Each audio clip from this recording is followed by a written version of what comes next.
بنگلہ دیش پہلے مشرقی پاکستان تھا جو بعد میں بنگلہ دیش بن گیا 1971 میں۔ یہ سب باتیں اب میڈیا بتا رہا ہے۔ پہلے ہر وقت کہا جاتا تھا کہ بنگلہ دیش ترقی کر رہا ہے اور سب کچھ درست ہے۔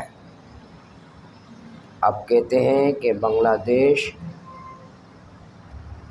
کی موجودہ صورتحال پیچیدہ ہے اور کثیر جہتی ہے، جس میں مختلف عوامل کار فرما ہیں۔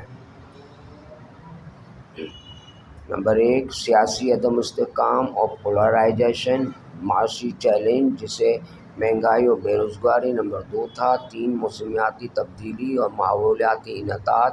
نمبر 4، زیادہ آبادی اور وسائل کی کمی۔ 5، سماجی اور مذہبی کشیدگی۔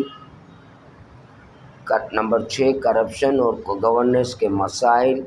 نمبر 7، پڑوسی ممالک کے ساتھ تاریخی اور جھگڑے۔ 8، عالمی واقعات کا اثر جیسے کووڈ، جو ملک محض دکھاوا کر کے ترقی کے نعرے بجاتا ہے اور جھوٹ کے ذریعے عوام کو بیوقوف بناتا ہے، انجام پھر ایسا ہی ہوتا ہے۔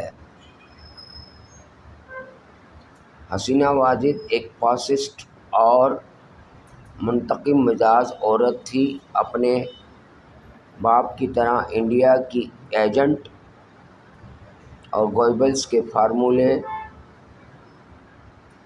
جھوٹ بولو اور مسلسل بولو کو استعمال کرنے کی عادی تھی۔